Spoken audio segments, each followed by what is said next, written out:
we prep the same way every week, but I'm curious, when there's so much familiarity between two teams, does it change anything as you guys game plan and go about your week? Because, obviously Washington knows what you guys do well, your weaknesses, your strengths, and vice versa. Does that just come into play at all during this week? Yeah, like you account for everything, and you go through different plans with. I mean, everything in your mindset's the same, but and everything with your routine, you can change things a little bits here and there on routine, but your process is going to be the same. But a game where you're playing someone for the third time, of course, you look at the things that you've done against them, what they've done against you, what's successful, all those different things. So that's definitely part of our process anytime we play a team year to year, or multiple times in a year. Nick, what does it take to get buy-in from receivers in the run blocking game? Selfless people.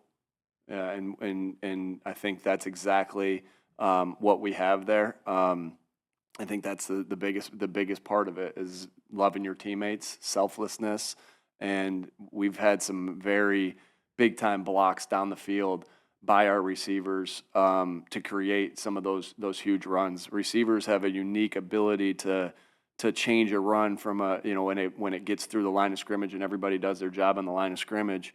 To turn a 10-yard gain into a 40-yard gain, and I think it's as simple as that, selflessness. In light of what happened in the last game between you and the Commanders, is there conversation this week with the players about not letting their emotions get the best of them?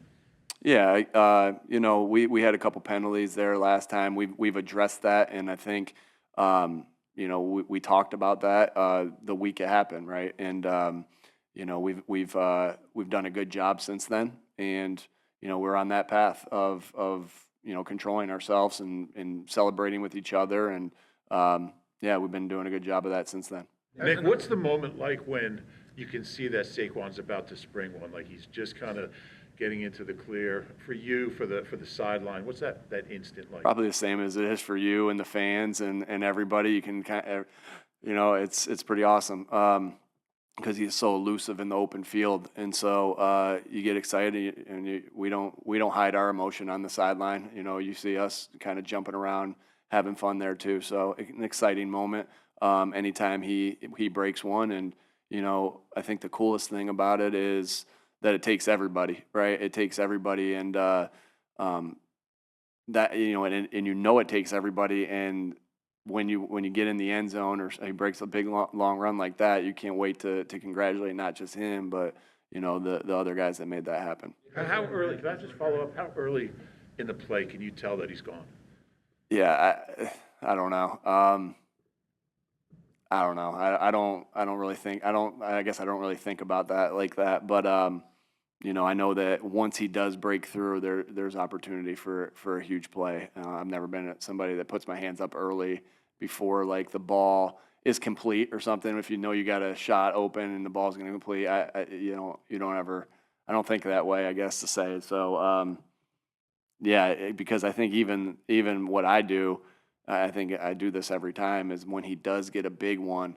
I get excited, and we get excited, but my natural reaction is to look back to see if there's any penalty on the play, and to see if that long run's going to stand.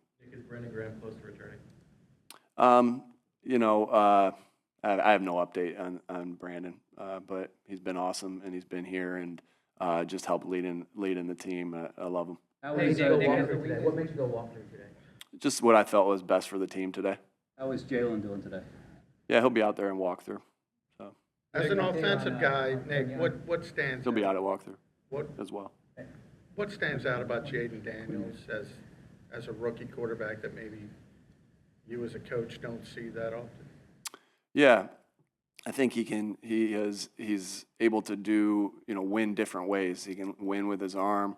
He can win with his legs. He can extend plays and make a play with his legs. He can extend play and make a play with his arm. And so, yeah, just you can see that he's calm and cool in the biggest moments. And yeah, you got a lot of respect for how he's playing. He's obviously had a great year, and they're doing a great job with him over there. Their coaching staff's doing a great job with him over there, and obviously they're hot right now. Nick, outside of those penalties, what were the other sort of big lasting takeaways from that Commanders game that, can be applied here? Yeah, again, there's always things you learn from each game, win, lose, draw, whatever.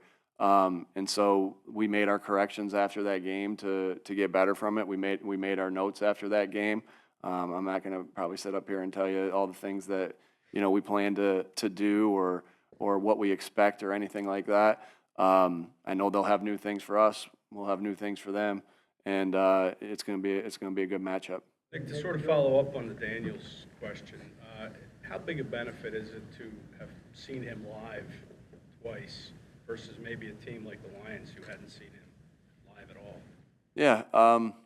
Yeah, anytime you play somebody multiple times, you're going to know things about them. But again, going back, they're going to have new wrinkles for us that we're going to have to, and like I said, we're going to have new wrinkles for them. And it'll be a game of, hey, they're doing this off of that, and we're going to have to adjust to things. So, yeah, I mean, you see the things that he hurt us on last game, and you try to correct them, and I know they're doing the same. Nick, were you disappointed at all in yourself after that game because of the thing you had with Zach? And also, can you just talk about how Zach has kind of had a resurrection here? Yeah, Zach's playing really good football. It's not a surprise at all. Yeah, Zach and I are good. We talked after that night. Had a good laugh, and I've been very impressed with all the plays that he's made. But not that I'm surprised at all. He's a great football player, a great Eagle. I enjoyed my time coaching him, and yeah, he's playing really good football. He's been a big time target for this team. On third down and fourth down, and doing all the things that I remember him being able to do at a very high level. You were with Brian Johnson for a bit, obviously. Can you see some of what Brian does well? Of course. Brian's a great football coach. And you can see his influence on the quarterback. You can see his influence on the offense. And and a ton of respect for Cliff, too, because his fingerprints are obviously all over that. It's his offense. So, but, yeah, you definitely see, I just know of a coach Brian is, and you can see how the quarterback's playing. Brian has something to do with that. That's for sure. This is your fifth straight to go from Fletcher Cox to Jalen Carter. What went into that transition? How important was that investment? How much does Jalen Carter mean to the defense right now? Yeah, Jalen Carter's playing really good football. I'm excited that he's continuing to get better. I think I talked a lot about him and just his development and all the things. Obviously, the talent's there, but he's developed so much. As far as just everything, his instincts, and just continues to get better because he's got great football instincts. And, yeah, to have two phenomenal defensive tackles back-to-back, that just says that says a lot. Same thing with Jason to Cam. I think it's the same type of deal. And so, obviously, you miss those guys. I miss being around Jason every day. I miss being around Fletch every day. But these two guys are playing really good football. And excited of their path and their continued development. This is your fifth straight home game here, and you've won 9 in a row at home. But maybe other than the obvious, where do you see the advantages that being home at the Link has given you in some of these games? I think it is the obvious. It's the atmosphere, it's the crowd, it's the noise. Like when the parity is so close, which the NFL is, and that's week to week, and even more so even in the playoffs. When the parity is so close, everything matters, right? You're not being able to communicate or not be able to communicate on offense is a huge deal. And so, I know how rowdy it will be. I know how rowdy the fans will be. And we love playing in front of them, and especially in this atmosphere, we love playing in front of them regardless of what game it is. But I know, the last time we were in this setting when I was here in 22, it was electric crowd. And then, I always remember I've said this a bunch. I've always remembered Jonathan Gannon before we played in that game, not when he rolled his window down and said what he said to the fans. But I remember what Jonathan Gannon said before we, when we got here about 2017 when he was an opposing coach for the Vikings, and he's like, "Oh my gosh, this place was rocking, and I can't wait for it to be like that for while we're coaching here." And so it's an amazing fan base. It's an amazing crowd. The atmosphere is like no other. We're excited to play here. How did the Commanders? He's looking right at me. How did the Commanders match your team in terms of their physicality? Yeah, I think this is a very physical team. I think that, you see both teams playing with relentless effort. I can see that on their tape. I think Dan does an unbelievable job, get those guys to play hard. I think he does a great job of getting those guys to play physical, and they got physical guys that are tough. And so, I think sometimes that plays into some of the, you guys asked me about the chippiness. Sometimes that plays into it when two teams are going as hard as they possibly can go, until that whistle blows. It's going to be a great battle because I really respect how they play as a football team. Couple more? I'm sorry. What impresses you the most about the way your offensive line has been playing during the playoffs? Yeah, tough, nasty, physical, smart. Just can't say enough about them. That unit of how they play. We got great leaders on that unit. Lane, all of them. Lane, Jordan, Landon. Cam's doing a great job. It's been awesome having Makai here and what he's brought to us. But they play hard, they play mean, they play physical, and I think that on top of all those things, you can do all those things and play with great football IQ, and I believe we do that. And the portion Slay has still been effective at this stage in his career. Vic pointed out how much he still likes to play, and so that's a big part of it. It seems obvious, but that. I guess it's not. What's your perspective of that? Anytime you're around Slay, you have he's got this energy and this love for his teammates and this love for football and this love for life, and that's infectious. There's a reason that he continues to be voted a captain on this football team, and so you get around him, and it's like you just can't help.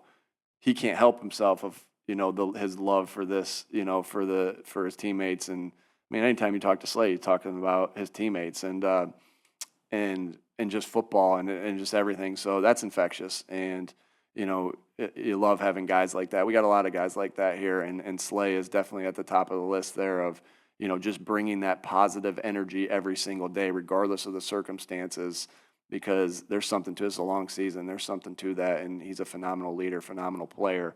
And, I just love being around. I've loved being around him for these past 4 years. When you guys go up against A high-level quarterback, do you notice that Jalen's competitive level kind of ratchets up? I think what I love most about Jalen Hurts is that he's consistent and he's the same guy all the time.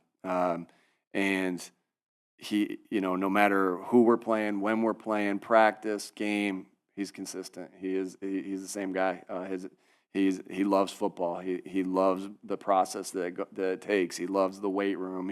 And so Jalen's pretty stoic. So as you guys know, and I love that about him because same thing I said about Jayden Daniels, that he's calm, cool. I feel the exact same thing about Jalen Hurts, and I don't think he gets wrapped too much into that. He's wrapped into winning and how he's going to win each and every football game. I love that about our quarterback and of how he goes about his business every day. Last one? In the portion of your post-game victory speech that the team publicized from this past Sunday, you were telling your players that you have business to finish. What was the driving force behind that part of your message, and how much does that have to do with you coming really close 2 seasons ago? Yeah, our business is this next game. Not thinking about anything else. I think, we kind of talked about, when you get a win like that, all that does is make us more hungry to go out and do it again. More hungry? Mm-hmm. Hungrier?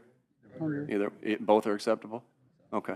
And so, that's just about enjoy it. And that's just another way, to be quite honest with you, that's just another way to say, hey, let's get back to work. Let's enjoy this. And let's get back to work. You could say it that way. You can say, hey, we got business to handle. We got unfinished business to handle.